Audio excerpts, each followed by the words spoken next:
yang dihukum. Oke, boleh nggak membunuh Yesus? Yesus tidak bersalah. Boleh nggak dibunuh? Secara logik Yesus tidak boleh harusnya dibunuh sesuai dengan aturan dalil tadi. Tetapi orang Israel membunuh. Nah, sekarang itu melanggar firman Tuhan atau memenuhi firman Tuhan? Ya kalau kita bicara logik ya melanggar, tapi kan dilakukan manusia. Melanggar. Berarti agama Kristen berdiri di atas pelanggaran firman Tuhan, betul? Ya Hadi, ya Bashir, ya Tabibi, Nabiyullah khairul khalqi, khairul khalqi jami'an, lahu a'la manasibi wal marati, salatullahi subhanallah. Bismillahirrahmanirrahim. Assalamualaikum warahmatullahi wabarakatuh. Kami semuanya dirahmati Allah. Semoga Allah senantiasa curahkan segala rahmat, segala nikmat, berkepanjangan dan tiada penghujung dari dunia hingga akhirat. Insyaallah. Dan Allah pun kumpulkan kita para kaum muslimin di bawah naungan Rasulullah, beserta para nabi, beserta para orang-orang yang Allah kasihi, Allah sayangi, Allah cintai. Insyaallah di bawah naungan Rasulullah kelak di mana tiada naungan selain daripada naungannya. Nggih.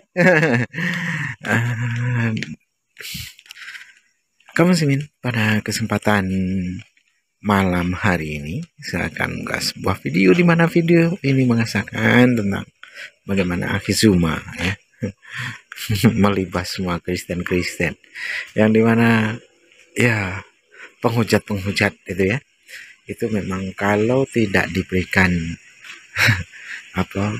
tamparan keras bagi mereka maka akan terbiasa ya, karena itulah memang mereka ini gimana ya, dilembuti ya susah, dikerasi ya frontal gitu.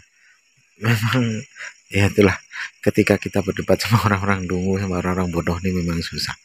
Baik, kamu sebenarnya akan tak berlama-lama, demikian videonya.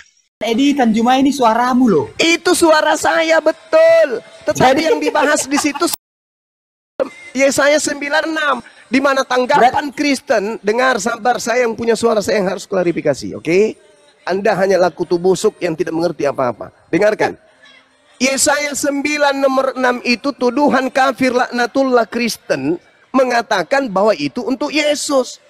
Bagaimana mungkin Yesus disebut Raja Damai? Nabi Muhammad disebut Raja wajar, beliau Raja besar. Mendamaikan seluruh kabilah-kabilah Arab, mendamaikan antara Mekah, Madinah, mendamaikan seluruh Indonesia pun didamaikannya. Aura ajarannya, bias cahaya keislaman yang dibawa. Indonesia damai sejahtera, mengusir penjajah yang beragama Kristen. Dia Raja Damai. Indonesia kacau balau, hancur 350 tahun. Ledakan bom di mana-mana, pembakaran, kemudian masjid dan juga pesantren di mana-mana. Pemakaman 40.000 jiwa terjadi di mana-mana. Pelakunya Kristen. Tak ada kemudian kedamaian di Nusantara ini. Masuk Islam, kemudian ajaran Nabi Muhammad lantas menjadikan Nusantara ini damai sejahtera. Itu yang disebut Raja Damai, Sarsalun. Yesus mendamaikan siapa? Yesus. Siapa yang didamaikan oleh Yesus? Tak ada Cahayu. Juma. Apa yang didamaikan oleh Yesus? Coba apa? Adakah Allah di Indonesia? Apa yang didamaikan oleh Yesus? Jadi dalil Yesaya 9 nomor 6 itu, kalau dipaksakan untuk dibawa ke Yesus, maka lebih pantas untuk nabiku baginda Rasulullah Muhammad sallallahu alaihi wasallam. Itu yang betul. Bang Suma, pertanyaan saya gini boleh nggak? Indonesia tidak, Bang Suma, sehingga dia bisa memerdekakan Indonesia. Bisa buktikan. Apa? Ulang pertanyaannya. Apakah ada Allah di Indonesia sehingga dia memberikan kemerdekaan kepada Indonesia? Ada tidak? Allah pencipta langit dan bumi, bukan seorang bayi yang nusul ke bumi untuk isap puting. Allah Subhanahu wa ta'ala adalah pencipta alam semesta. Alhamdulillahi Rabbil Alamin. Allah itu adalah Tuhan semesta alam.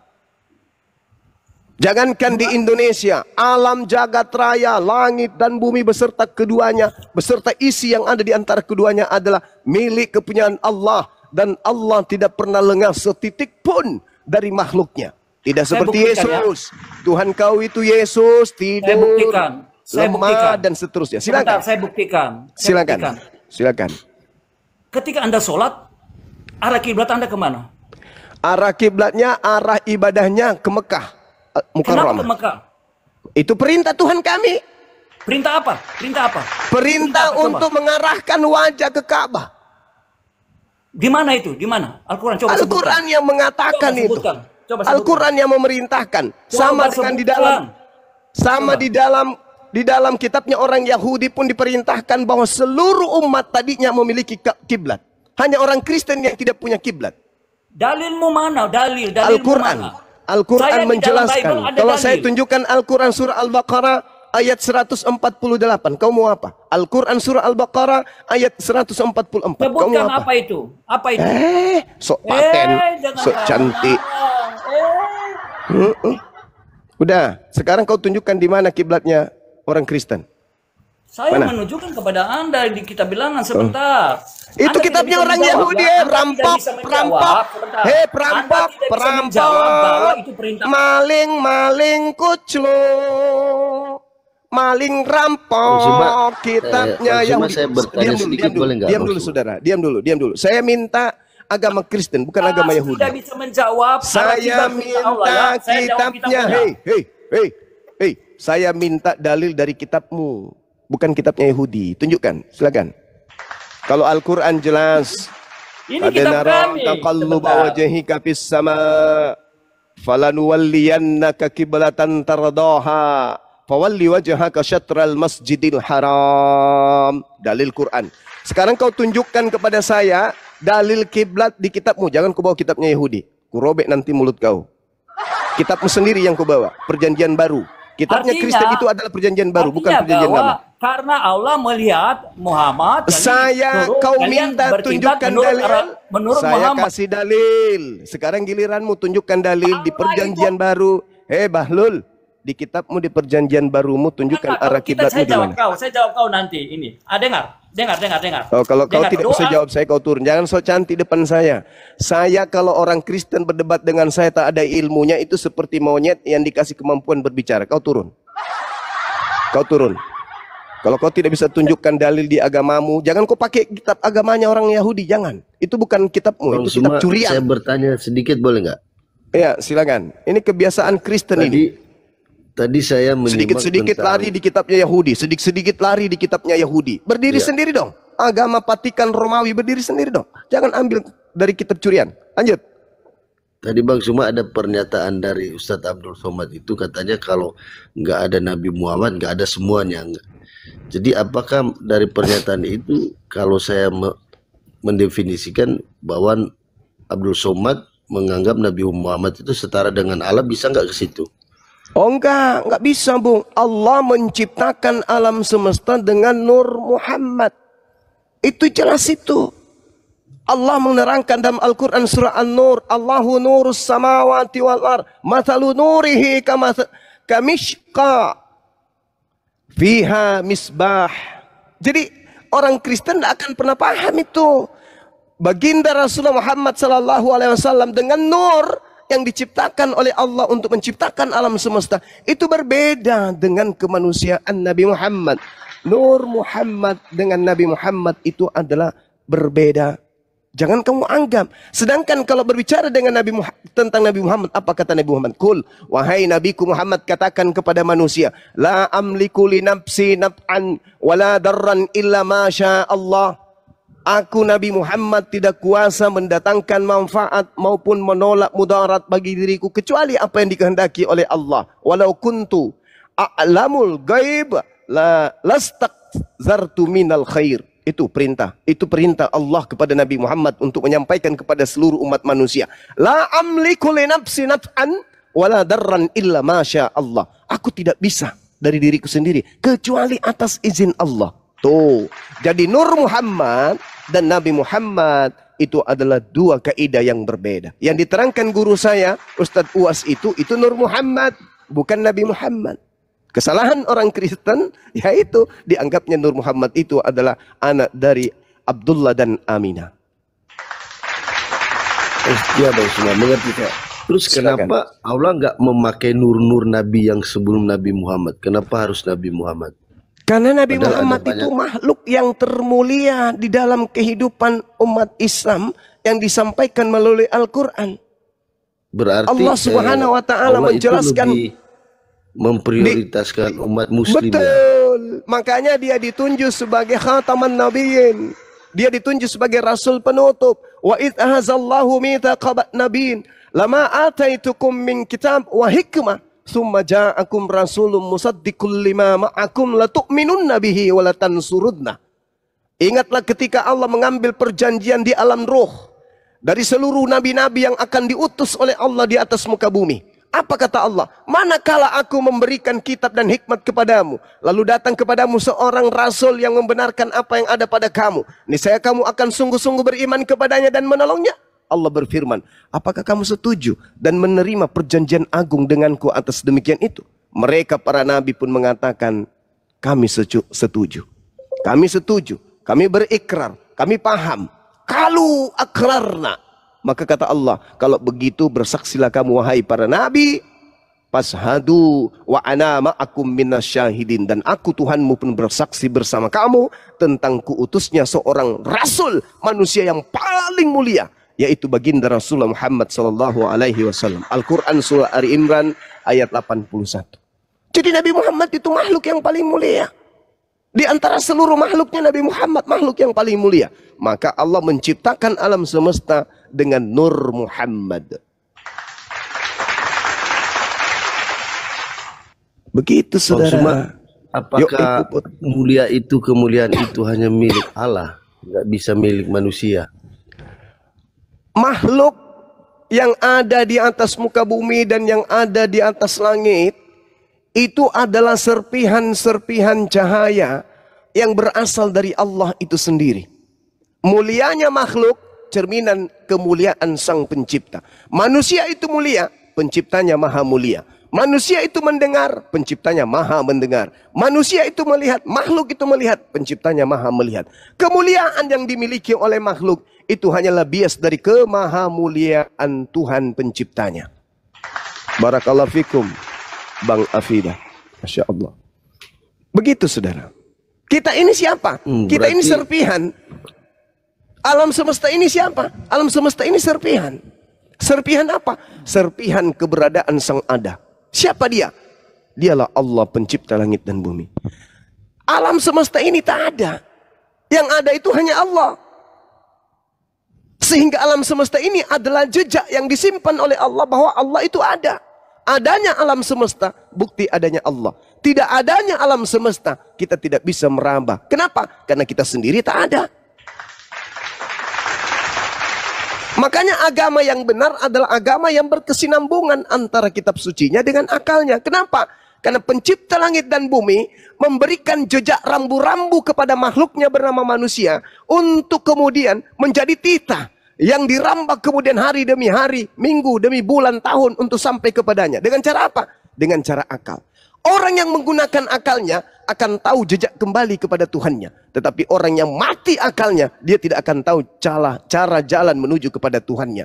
Maka akal dan ruh yang ada pada diri manusia, dua serpihan cahaya yang penciptanya titipkan. Engkau ingin tahu siapa aku? Tanya hatimu, tanya akalmu. Tapi di Kristen akal harus mati. Bagaimana mau kembali kepada Tuhan yang benar? Mentok-mentoknya apa? Sampai kepada makhluk padang gurun yang mengaku Kristus ujung-ujungnya. Kenapa? Akal mati, hati gelap, kuping tuli, tak mendengar apa-apa. Oke Bang Mulut Sumat, bisu terakhir untuk saya menyatakan sebuah udah kebenaran. mengerti. Silakan. Terakhir aja biar saya turun.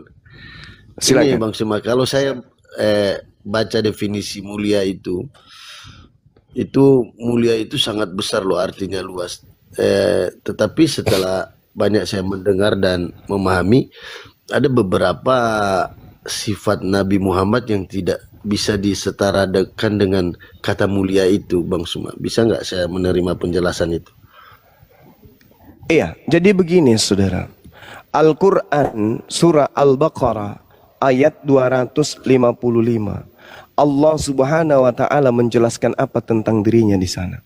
Allahu la ilaha illa illa huwal hayyul qayyum la ta'khudhuhu sinatun wa la naum lahu ma fis samawati wa ma fil ard man zal ladzi yashfa'u indahu illa bi idzni ya'lamu ma baina aydihim wa ma khalfahum wa la yuhituna bi syai'in min ilmi illa bima syaa wasi'a kursiyyuhus samawati wal ard wa la ya'uduhu hifdzuhuma wa huwal aliyyul azim. Jadi Allah ketika dia mengatakan kemahamuliaannya, maka ketika berbicara maha mulia, al-aliyyul azim, maka Allah sedang berbicara hakikat ketuhanan. Sedangkan kata mulia ini sendiri, definisinya apa? Luhur, baik budi, tinggi, pangkat, berbicara mengenai terhormat atau kemuliaan atau martabat atau pangkat atau kedudukan. Nabi Muhammad punya kedudukan. Jadi kalau berbicara kata mulia itu spesifik dengan kata luhur, baik, berharga, tinggi kedudukan, memiliki martabat dan seterusnya. Nabi Muhammad memiliki itu, yes, maka dia mulia. Sedangkan maha mulia itu hanya ada pada sisi Allah. Nabi Muhammad bukan maha mulia, enggak. Kalau Nabi Muhammad duduk pada perkara maha mulia berarti dia Tuhan dong. Tidak. Nabi Muhammad tidak ada gelar maha mulia. Yang memiliki gelar maha mulia itu hanya Allah Subhanahu wa ta'ala. Kalau ada kehilapan beliau sebagai manusia, wajar. Wajar. Kalau dia hilaf, karena dia manusia biasa. Hanya diberi karunia kemuliaan sebagai Nabi dan Rasul. Inilah kesalahan orang-orang Kristen, utamanya ternak-ternaknya Aedes, menganggap Nabi Muhammad itu setara dengan Allah. Kelirunya itu di situ. Berarti itu kehilafan saja ya. Daripada mulianya Nabi Muhammad ada perbuatan yang tidak bisa dicocokkan dengan mulia, itu adalah sebuah kehilafan ya. Ya, maksud Anda kan bertanya, Nabi Muhammad maha mulia. Saya katakan enggak. Nabi Muhammad itu makhluk yang mulia. Bukan. Apa yang salah dari Nabi Muhammad menurut saudara yang mencederai kemuliaannya? Apa yang salah? Contoh. Yang mulia. Contoh. Sifatnya apa yang salah pada diri Nabi Muhammad yang mulia ini? Ada beberapa, iya, contohnya kayak gimana Nabi Muhammad itu mengawini seorang anak kecil yang di bawah mengawini anak seorang anak kecil itu mengganggu kemuliaan. Ya, menurut itu saudara, tidak mencerminkan sifat yang mulia. Karena Anda menilainya di zaman sekarang dan Anda menilainya Nabi Muhammad itu manusia biasa. Beda. Kalau seorang budak, Nabi Muhammad bukan manusia biasa ya, Mbak Suma. Sabar. Kalau seorang budak menikahi anak kecil, itu sesuatu yang kemudian setara dengan kodratnya, kadarnya. Seorang raja, seorang pemimpin menikahi seorang yang berusia 6 tahun menurut hadits, menikahinya bukan menggauli. Menikahi artinya menghalalkan dia untuk menjadi orang yang intim kepadanya, agar wanita tersebut menghafalkan hadits-hadits yang kelak akan menjadi hukum seluruh dunia.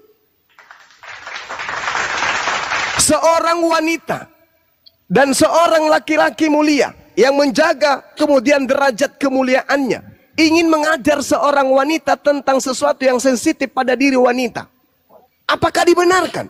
Tidak. Tapi kalau wanita itu sudah halal, apapun bisa dilakukan. Maka pembelajaran yang diterima adalah tentang hukum mahram dan hukum bukan mahram.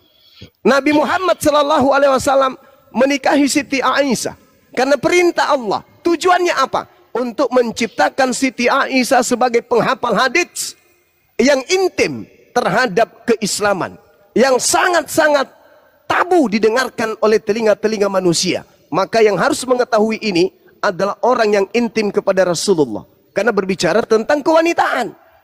Maka Nabi Muhammad karena ada perintah untuk menyampaikan hal itu, satu-satunya wanita penghafal hadits terbanyak adalah Siti Aisyah. Apa manfaatnya? Seluruh dunia memahami tentang konsep ilmu fikih, tentang wanita, tentang kesuburan, tentang nifas, tentang haid. Itu hikmahnya. Yang kedua, hikmah yang kedua adalah Siti Aisyah adalah seorang wanita yang sangat-sangat mencintai suaminya.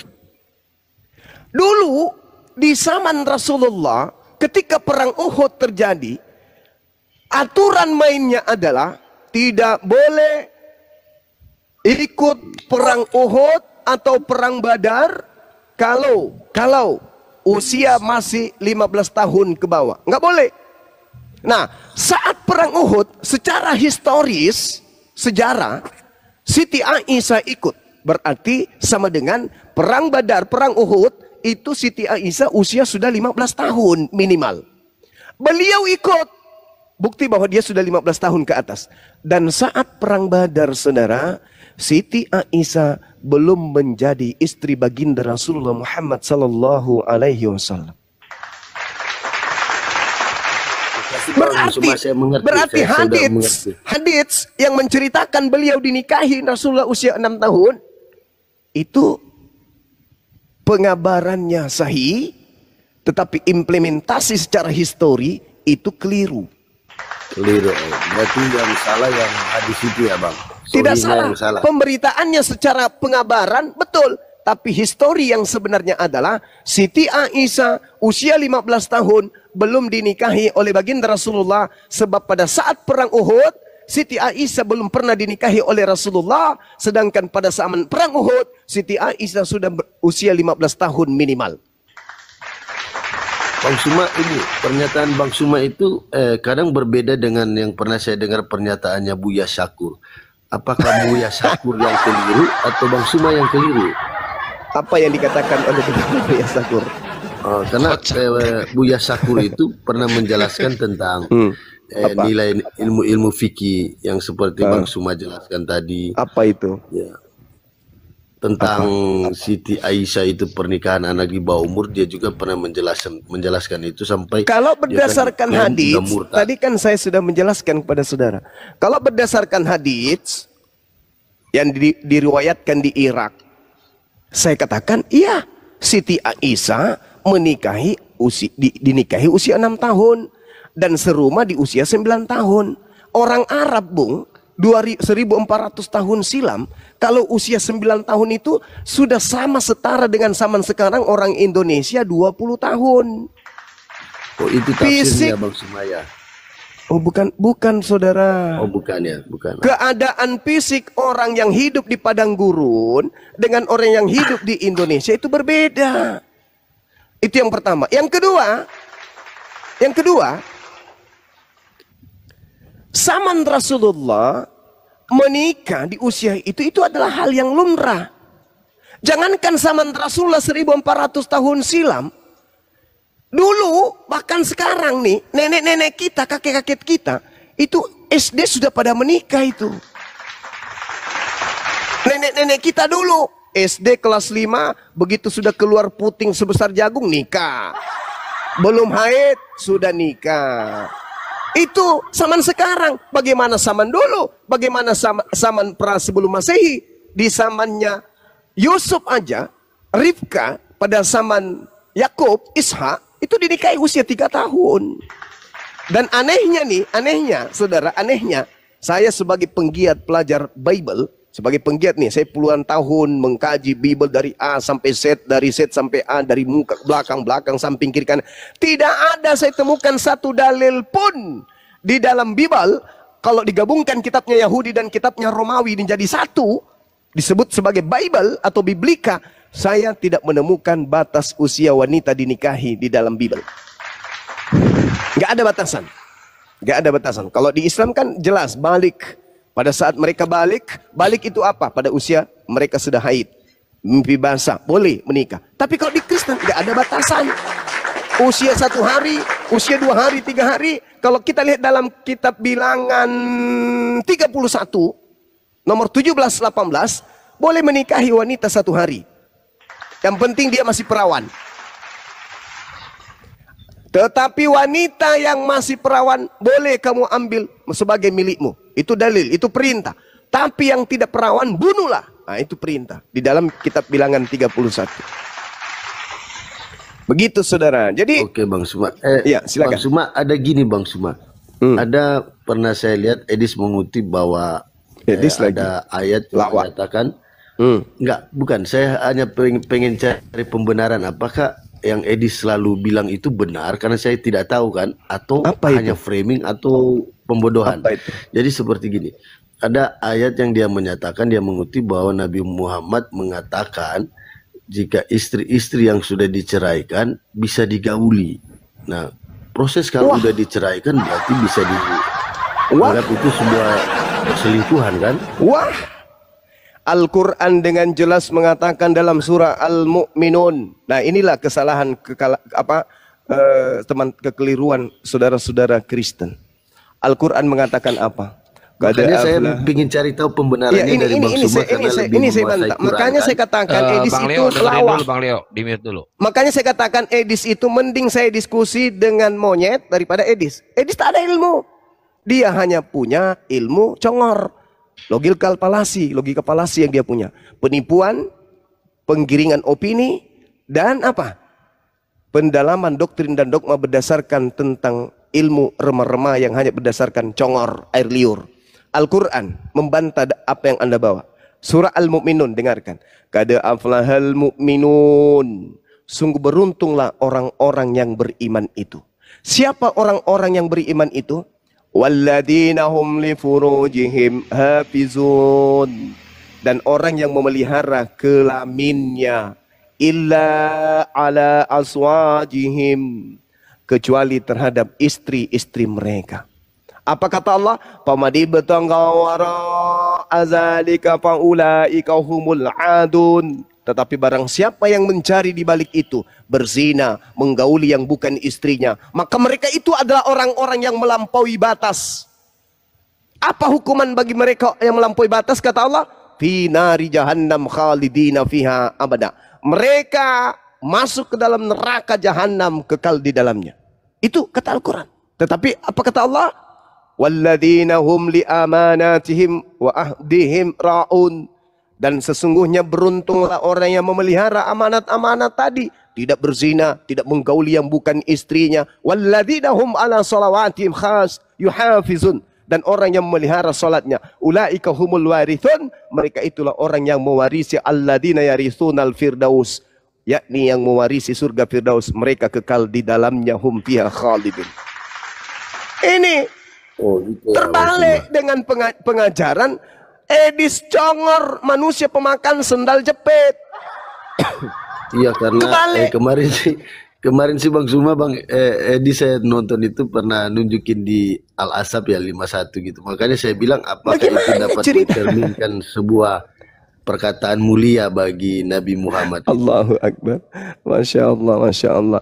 Jadi saudara gini Bang Suma, saya pengen sekali lihat Bang Suma itu debat sama Edis biar saya semua juga sudah tahu layangkan bahwa tantangan saya. Kebenarannya dua Kristus versus dua Rob. Kayak kemarin Bang Suma debat sama RK itu saya lihat lebih asik sih ditonton, nggak terlalu diberi kesempatan satu-satu menjelaskan. Itu buat saya lebih, bagi saya ya lebih cepat dicerna dan dimengerti seperti itu Bang Suma. Makasih banyak Bang Suma, saya udah mengerti. Oke, saudara Leo, Anda berdiskusi dengan baik. Terima kasih. Iya, sip.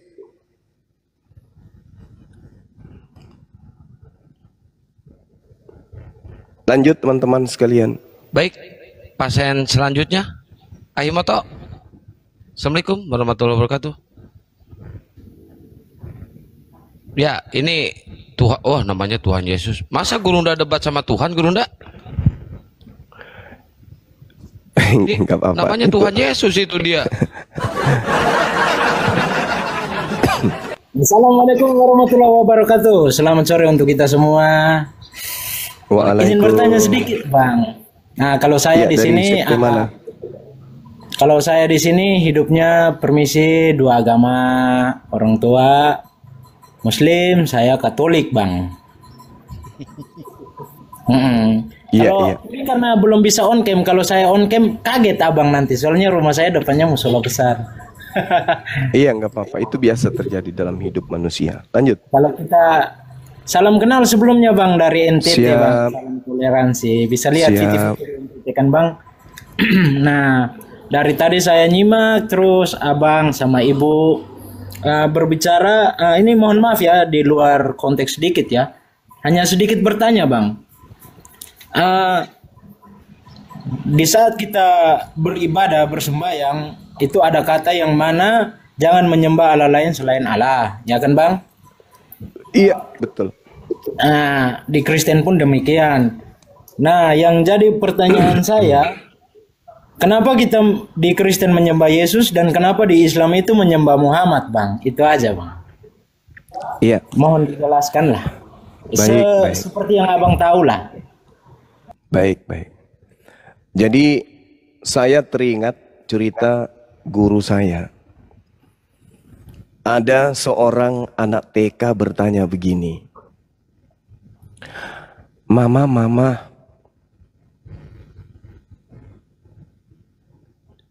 binatang apa yang memiliki 3 kaki?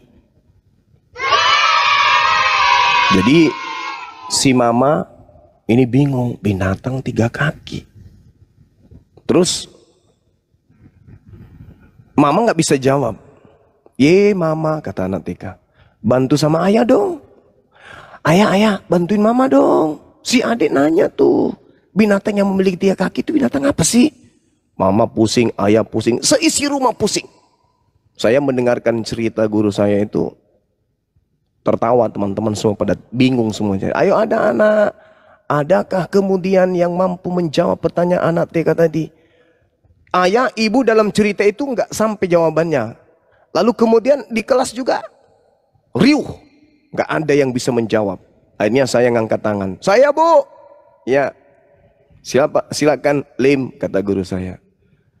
Binatang yang dimaksud di situ adalah becak. Jadi di kelas itu ribut. Wah, Alim katanya asal-asal ngomong, kok bisa dibilang becak kata gitu. Nah, saya ditanya, guru saya tenang dengan bertanya, Lim, apa alasanmu mengatakan binatang yang ber3 kaki itu adalah becak? Saya katakan, yang bertanya siapa, Bu? Anak TK. Nah, saya menggunakan paham anak TK. Sama dengan pertanyaan saudara. Ini pertanyaan anak TK. Pertanyaan anak TK yang menggelikan. Kenapa umat Islam menyembah Nabi Muhammad? Sama seperti anak TK. Ikan apa yang memiliki 3 kaki? Maka saya katakan kepada saudara dengan jawaban anak TK. Kenapa umat Islam menyembah Nabi Muhammad? Ya, ini jawaban anak TK kepada pertanyaan anak TK. Karena seorang anak harus menyembah ibunya, harus menyembah ayahnya. Ketika ayahnya mengajarkan kebaikan, maka seorang anak harus tunduk kepada kebaikan dan kebenaran dari yang diarahkan oleh ayah ibunya tersebut. Seorang anak yang mendengarkan nasihat ayahnya sama dengan mempertuhankan dan menyembah kedua orang tuanya. Sampai sini paham? Sampai sini paham? Jadi konsep menyembah yang dibawa oleh murid-murid Edis, dia ingin menyamakan antara perintah yang datang kepada umat Islam, atiullah wa atiur rasul wa ulil amri minkum. Jadi kalau taat kepada Nabi Muhammad disebut menyembah Nabi Muhammad, ayat itu mengatakan wa ulil amri minkum, dan taat pula terhadap pemimpin-pemimpin yang ada di antara kamu. Berarti umat Islam disuruh menyembah presiden. Atiullah, taatlah kepada Allah. Artinya apa? Perintah Allah apa? Perintah Allahnya ibadahilah aku, sembahlah aku, meminta doalah kepadaku, berharap satu-satunya kepadaku. Maka mentaati itu artinya hanya beribadah kepada Allah, hanya menyembah kepada satu hakikat pencipta yang disebut Allah Azza wa Jalla. Bagaimana dengan taat kepada Nabi? Taat kepada Nabi Muhammad, ikuti perintahnya. Wahai Nabi Muhammad, kumpulkan seluruh perintahmu. Adakah di antara seluruh perintahmu itu mengajarkan beribadah, menyembah, mentuhankan dirimu? Ternyata enggak ada. Seluruh rangkaian perintah Rasulullah yang dicontohkan, yang dilisankan, yang menjadi keputusannya, semuanya mengarahkan umat Islam untuk beribadah, menyembah, sujud hanya kepada Allah. Berarti taat kepada Nabi Muhammad sama dengan taat menyembah kepada Allah pencipta langit dan bumi. Lalu bagaimana dengan taat kepada pemimpin? Ketika pemimpin itu tidak zalim, ketika pemimpin minta ente bayar pajak, ketika pemimpin minta engkau kemudian mendirikan rumah ibadah, taat. Mendirikan rumah ibadah atas perintah pemimpin, artinya pemimpin mengarahkan kita untuk beribadah kepada Allah Subhanahu wa taala dan mengakui tuntunan yang berasal dari Nabi Muhammad sallallahu alaihi wasallam. Konsepnya jelas, terurai. Taat kepada Allah artinya menyembah kepada Allah. Taat kepada Nabi artinya taat menerima perintah Nabi agar menyembah hanya kepada Allah. Adakah Nabi Muhammad memerintahkan menyembah kepada dirinya? Tak ada. Bagaimana dengan Kristen dengan konsep mentuhankan Yesus? Jelas. Yesus anak Maria mengajarkan untuk mengimani dirinya, mempercayai dirinya, mentaati dirinya sebagai apa? Sebagai Tuhan atau sebagai utusan Tuhan? Sebagai utusan Tuhan. Yohanes 17 nomor 8, Yohanes 14 nomor 12, Yohanes 14 24. Banyak ucapan-ucapan Yesus. Yohanes 14 31 dan seterusnya. Yohanes 10 nomor 27 dan seterusnya. Yesus mengatakan, yang mempercayai diriku, yang mengikuti diriku adalah mereka yang melakukan perintah Bapa, sebab perintah yang keluar dari mulutku bukan dari aku tapi dari Bapa yang telah mengutus aku. Kristen kok nyembah dia? Salah. Orang Indonesia dalam hal ini Islam juga salah kalau menuduh itu menyembah Yesus. Yang Kristen sembah bukan Yesus anak Maria. Yang Kristen sembah itu adalah makhluk padang gurun yang datang kepada Paulus, yang datang kepada penulis kitab Wahyu, yang datang kepada Ananias. Bukan manusia yang mengaku-ngaku sebagai Yesus Kristus. Itu sembahan Kristen. Jadi bukan dalam skala prioritas anak Maria Yesus dengan Nabi Muhammad anak Siti Aminah. Bukan. Tetapi Edis dan murid-muridnya menyetarakan makhluk padang gurun yang adalah sibilisisis yang memang mau disembah.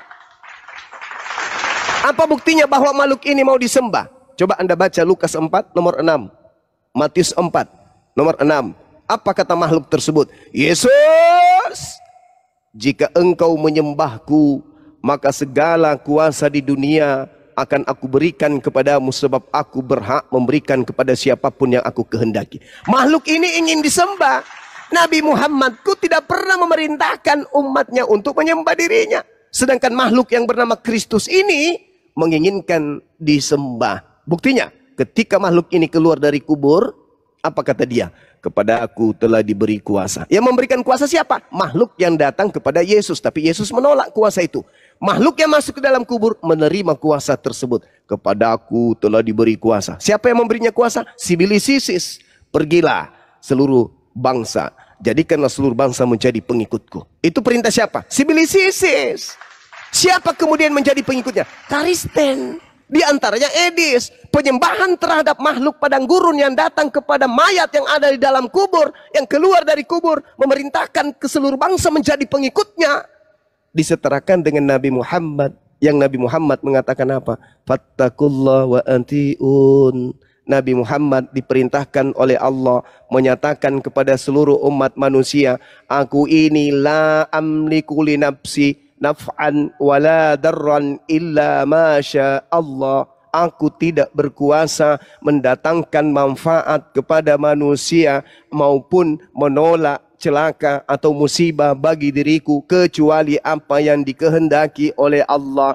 La amliku li nafsi naf'an wala darran illa masya Allah. Nabi Muhammad bersandar kepada Allah. Aku tak bisa memberikan apa-apa. Aku tidak bisa membuat orang itu terhindar dari apa-apa. Karena semuanya hanya dengan izin Allah. Sama seperti Yesus. Semuanya karena Allah. Biiznillah, biiznillah. Hanya karena Allah. Tetapi makhluk padang gurun ini, wah, melampaui batas. Pergilah. Jadikanlah seluruh manusia yang tak berakal menjadi pengikutku. Itu bukan Yesus, itu bukan anak Maria, tetapi itu adalah makhluk yang pernah datang kepada Yesus, tapi Yesus tidak mau terima. Wahai Yesus, iya paman, jika engkau menyembahku, kenapa? Lu akan aku berikan kuasa di bumi. Sebab aku berhak memberikan kuasa itu kepada siapapun yang aku kehendaki. Kata Yesus dalam Yohanes 12 nomor 40 Mesa 41. Apa kata Yesus? 41 apa 31 ya? 31, sorry. Yohanes 12 nomor 31, Yesus mengatakan apa? Tidak lama lagi dia katakan gini, Sekarang berlangsung penghakiman atas dunia ini. Sekarang juga penguasa dunia ini akan dilemparkan keluar. Siapa penguasa dunia? Akan dilemparkan keluar. Penguasa dunia ya si Isis. Dilemparkan keluar. Keluar dari mana? Keluar dari kubur. Itulah yang datang kepada murid-murid. Sehingga Yesus menubuatkan. Sebab Mesias-Mesias palsu akan banyak melakukan mujizat sekiranya mungkin menyesatkan murid-murid pilihan juga. Yohanes 24 nomor 24. Maka yang keluar dari kubur adalah iblis yang dilemparkan dari kubur. Kata Yesus, Yohanes 12:31. Sekarang berlangsung penghakiman atas dunia ini. Sekarang juga penguasa dunia ini akan dilemparkan keluar. Keluar dari mana? Akan berarti belum terjadi. Kalau keluar dari surga, sudah keluar. Sudah zaman Adam dia dilempar dari Eden. Tapi ini baru akan keluar. Jadi keluar dari mana yang dimaksud? Keluar dari kubur. Coba Anda baca Matius 28. Nomor 17, nomor 18-nya. Ketika dia keluar dari kubur, murid-murid ketakutan dan ragu, tidak percaya kalau itu adalah kalau itu adalah gurunya. Lalu makhluk itu mendekati mereka dan berbisik, "Kepadaku telah diberikan kuasa. Pergilah ke seluruh dunia. Jadikan seluruh bangsa menjadi pengikutku."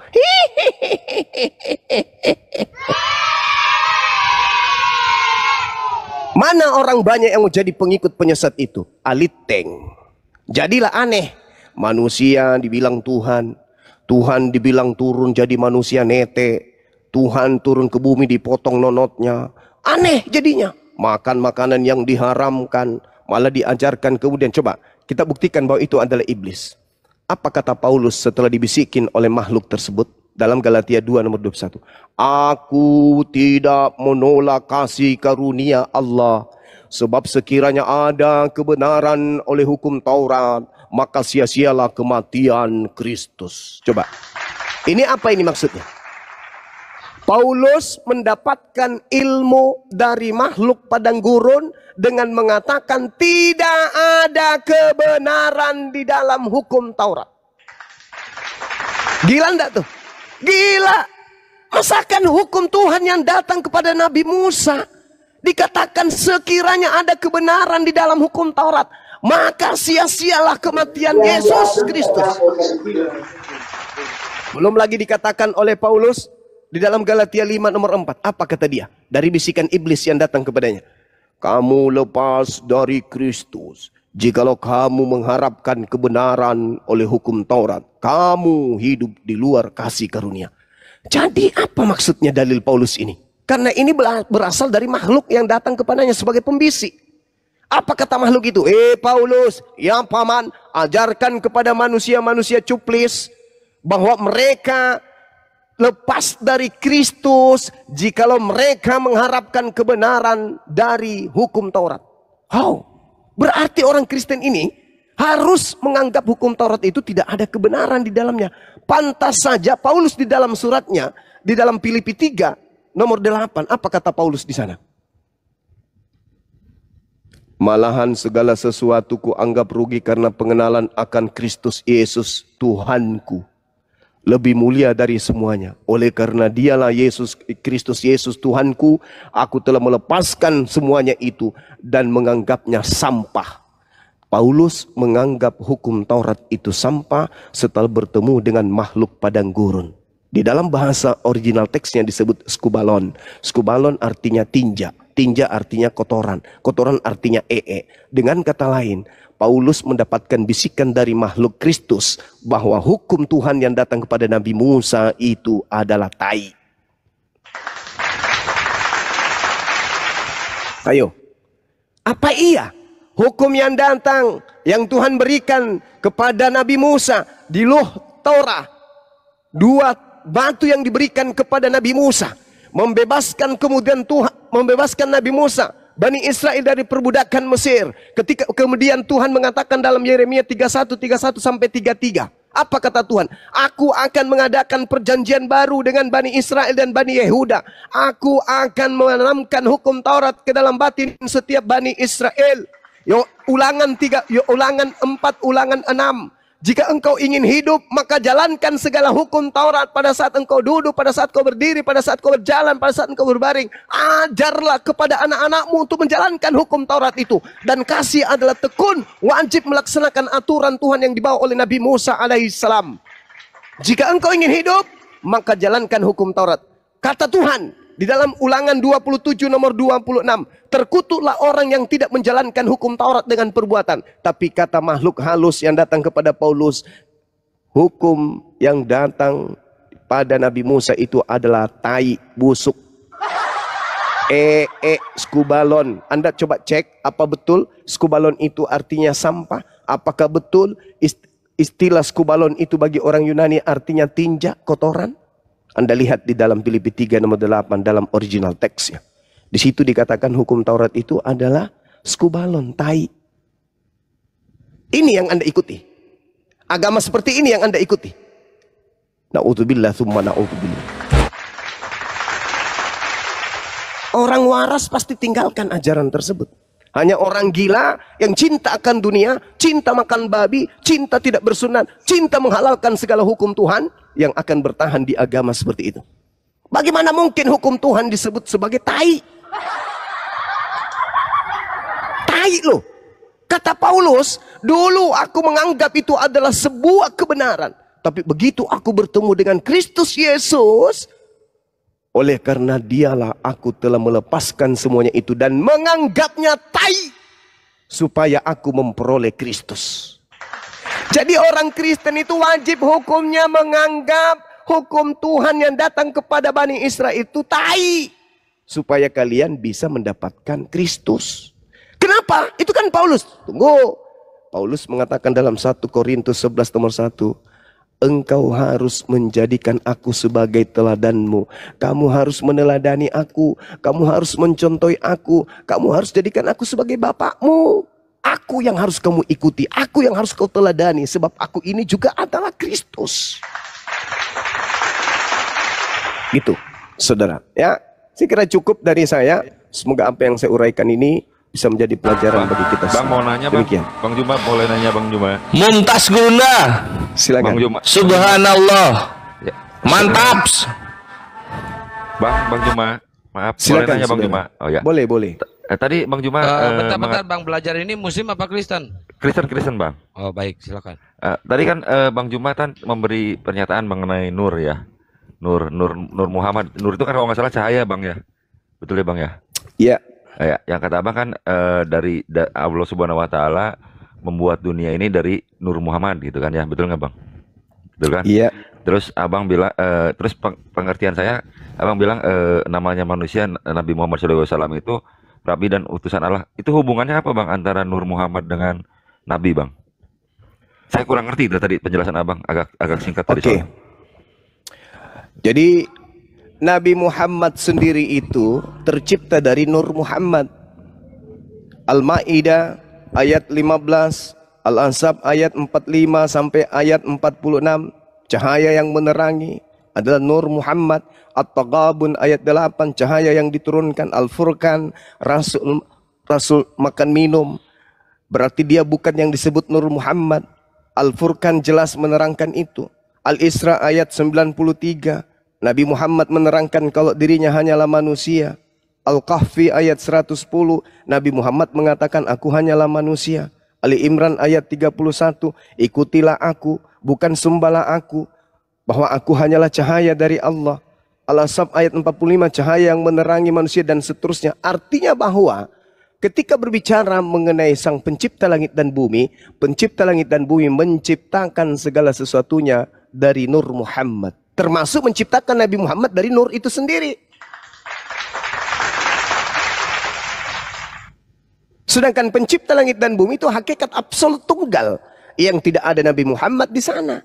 Nabi Muhammad hanya manusia. Yang dari sejak semula dipersiapkan untuk menjadi Rasul penutup. Sebagaimana yang saya terangkan tadi dalam Al-Quran surah Ali Imran ayat 81. Bahwa Allah di alam praeksistensi manusia, Allah sudah menentukan nabi-nabi. Makanya Yesus dalam kitab saudara, kemuliaanku yang ada di hadiratmu sebelum dunia ini ada. Sebelum dunia ini ada, Allah sudah memberikan kedudukan-kedudukan kepada para nabi. Ali Imran ayat 81, pengakuan Yesus dalam Yohanes 17. Nomor 1, nomor 2, nomor 3. Itu. Permuliakanlah aku di kehadiratmu sebagaimana kemuliaan yang aku miliki di sisimu sebelum dunia ada. Nabi Muhammad memiliki kemuliaan di sisi Allah sebelum alam semesta ini diciptakan. Itulah yang disebut Nur Muhammad. Berarti maaf Bang, berarti kalau gitu Nur Muhammad itu bukan Nabi Muhammad sebagai manusia Bang? Benar ya? Sekali. Beda ya berarti ya Bang ya? Iya. Tapi kenapa nggak dikatakan begini aja Bang? Allah menciptakan dunia dari nur gitu. Kenapa mesti ada istilah kalau kita ngomong nur gitu ya? Nur itu kan saya. Kalau kita di belakangnya ada Muhammad kan berarti kita konotasinya larinya ke Nabi Muhammad sebagai Nabi Bang. Muhammad SAW Bang. Iya. Jadi kaidah ini sebenarnya dalam Al-Quran begini. Bismillahirrahmanirrahim. Ya ahlal kitab. Qad ja'akum rasuluna yubayyinu lakum katsiran mimma kuntum tukhfuna minal kitab wa ya'funa an katsir. Qad ja'akum minallah nurun wa kitabum mubin. Telah datang kepadamu cahaya dari Allah. Apa cahaya dari Allah itu? Cahaya dari Allah itu adalah baginda Rasulullah Muhammad sallallahu alaihi wasallam. Dunia gelap, zaman jahiliyah gelap. Dengan turunnya Nabi Muhammad menjelaskan kebenaran tentang tita yang datang kepada Nabi Adam alaihi salam. Jadi terang dia. Dengan turunnya Nabi Muhammad menjelaskan kaidah yang muncul pada Nabi Adam, pada Nabi Abraham atau Ibrahim alaihissalam.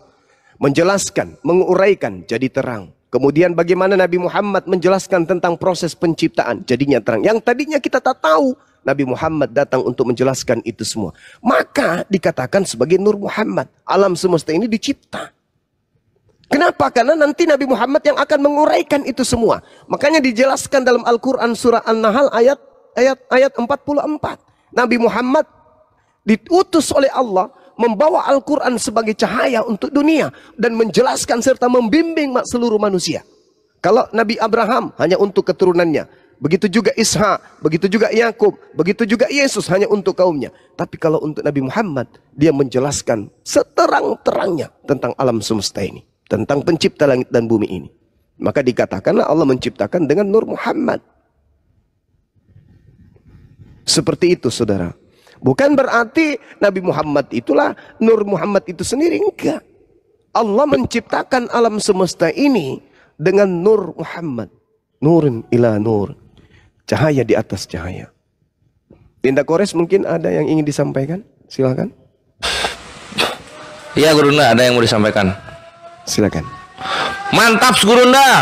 Masya Allah. Subhanallah. Nice. Lanjut Gurunda.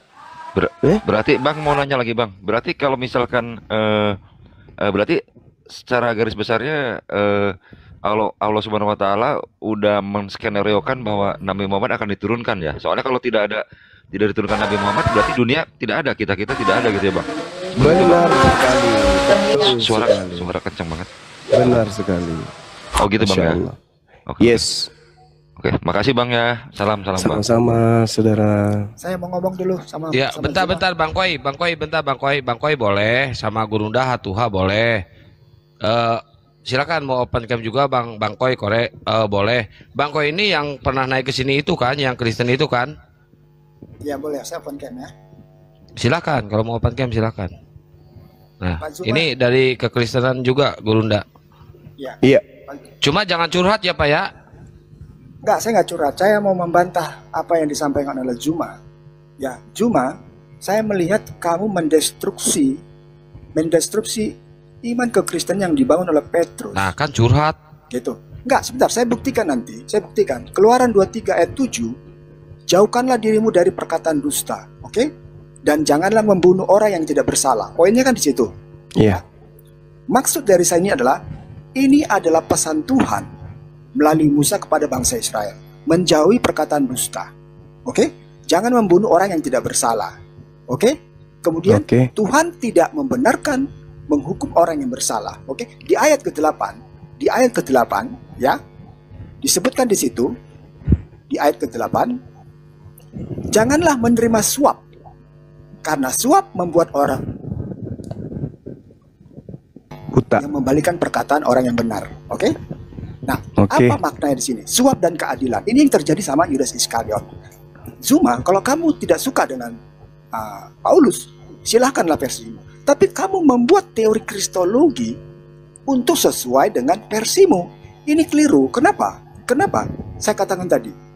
Karena kamu tidak mengutip juga yang namanya konsep teologis yang dibangun oleh Petrus. Gitu loh. Sekarang Anda dudukkan perkara ini dulu, saudara. Anda dudukkan Keluaran 23 yang dikutip oleh Yesus ini di dalam Lukas 24 nomor 44. Kira-kira, sabar dulu. Kira-kira bisa nggak agama Kristen lolos di sini? Cuma paham nggak kristologi? Paham. Paham. Nah, artinya ada di tengah-tengah itu iman, dan iman itu Ya. Jangan bawa imanmu di sini, saudara. Saudara, topi sapam bisa kau sembah kalau hanya berdasarkan iman. Saya tanya samamu, Keluaran 23 nomor 78 bisa nggak agama Kristen lolos di sini? Zuma. Yesus itu disalibkan, mati dan selesai dan seterusnya. Enggak, saya tanya, jangan kau bawa konsep itu. Saya tanya dulu, saudara. Saya tanya bahwa Yesus itu. Saya tanya sama saudara, Keluaran 23 nomor 78 bisa nggak lolos agama Kristen di sini?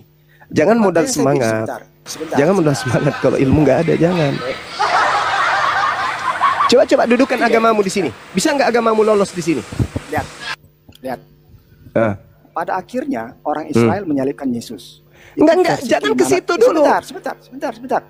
Kamu ingin menunjukkan bahwa Yesus itu jadi salib. Orang Kristen mendudukkan bahwa Yesus itu disalib. Kenapa sampai terjadi seperti itu? Karena Yesus ditanyai sama Israel, apa kamu Mesias? Yesus tidak menjawab. Pada akhirnya orang Israel menyalib karena ingin membuktikan bahwa benar nggak ini orang kalau disalib masih bisa selamat. Itu logiknya. Di situ loh iman itu loh, Pak Zuma. Anda mendestruksi konsep kekristenan yang dibangun oleh konsep kekristenan yang dibangun oleh Simon Petrus. Soal masalah Paulus itu kamu bilang Kristus, silakan saja versinya. Ilmu kristologi itu jelas-jelas melenceng dari apa yang disampaikan oleh Petrus.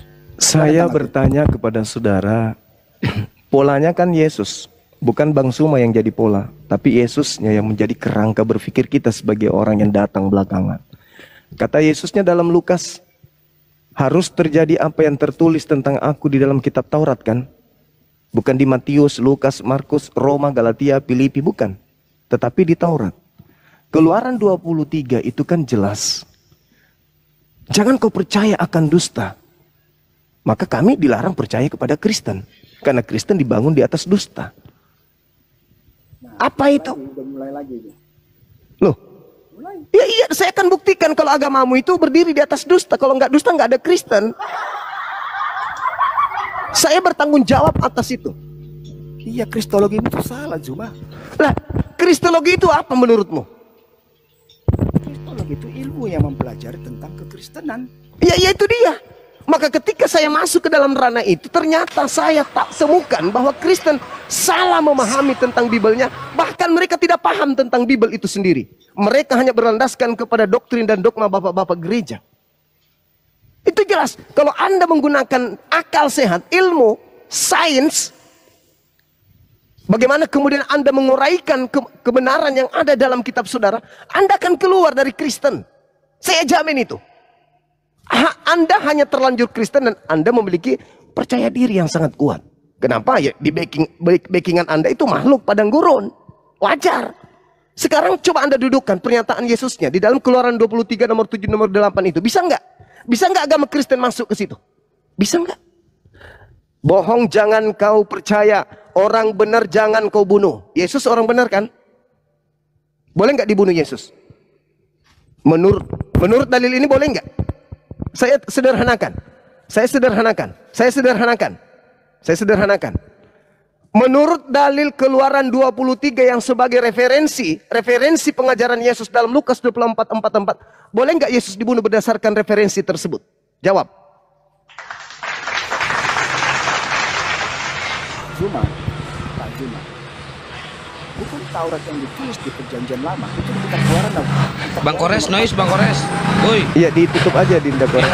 Udah ditutup tapi dibuka lagi. Ya, saya ulangi.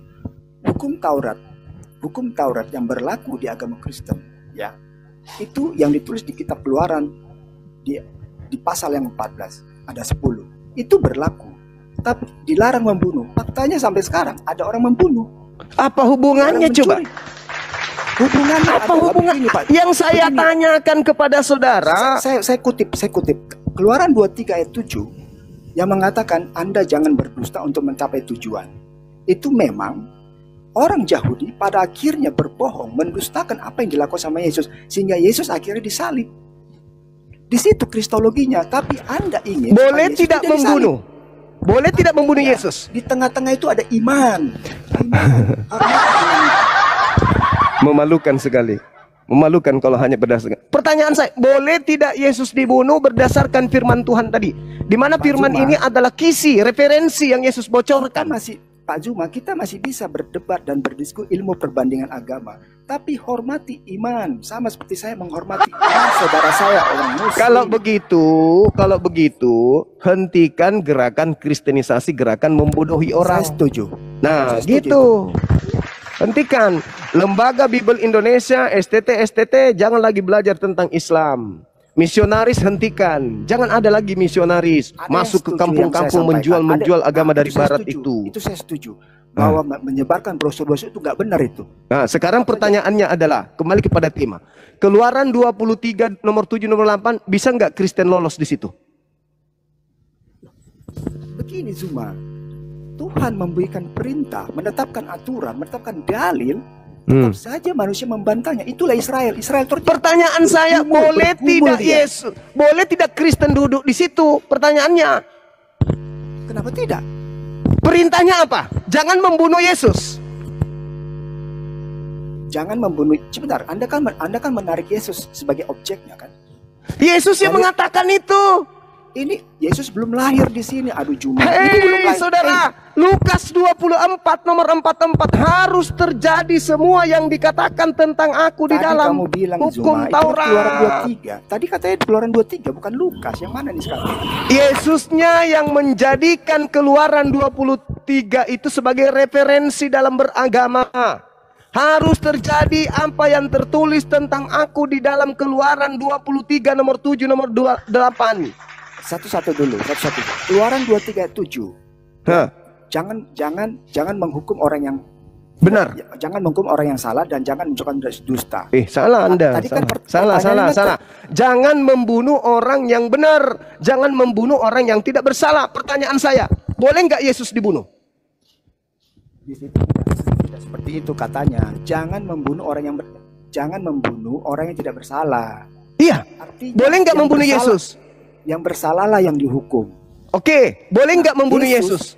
Yesus tidak bersalah. Artinya, boleh nggak dibunuh? Secara logik Yesus tidak boleh harusnya dibunuh sesuai dengan aturan dalil tadi. Tetapi orang Israel membunuh. Nah, sekarang itu melanggar firman Tuhan atau memenuhi firman Tuhan?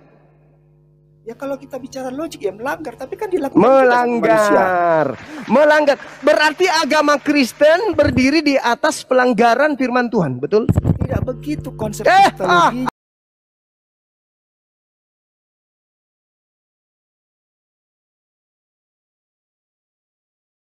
Demikian tadi konsumen yang dimana perdebatan itu berlangsung ya, tapi sayang kurang tuntas karena jaringannya tak bagus ya, jadi terputus gitu.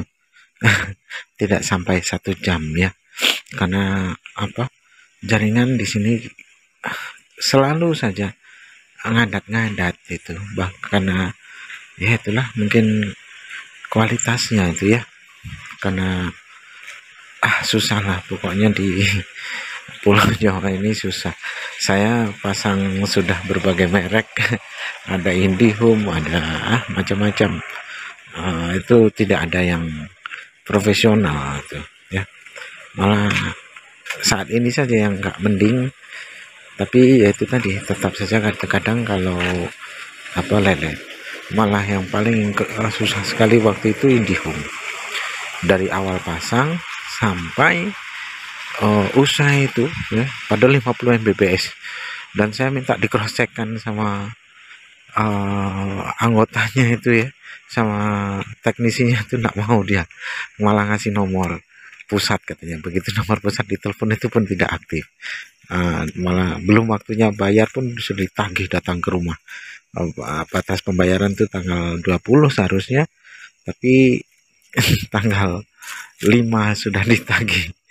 Geli saya waktu itu. Tanggal 8 kalau tidak salah, tanggal 8. Kan lucu. Nah itu akhirnya saya putuskan aja untuk tidak diteruskan karena banyak mengecewakan ya. 50 Mbps tapi speednya lemot gitu, speednya lemot. Terus pembayarannya itu, menagihnya itu macam debt collector gitu, macam kita ngutang sama rentenir itu, padahal belum waktunya bayar. Nah kamu Simin, kok jadi curhat apa ya. Jadi dari situlah video itu tidak sampai usai ya, ketika Akizuma itu memaparkan dari segala sesuatu apa yang dijadikan hujahnya ya, sebagai bahan perdebatannya. Hujah-hujahnya itu tidak sampai karena itu tadi gangguan ya, jadi tidak sempurna begitu, dan yang pada akhirnya berhenti di tengah jalan. Baik kamu Simin, mungkin hanya itu saja yang dapat saya sampaikan, dan saya Iri Widuseni. Wassalamualaikum warahmatullahi wabarakatuh. Ya Hadi ya Bashir.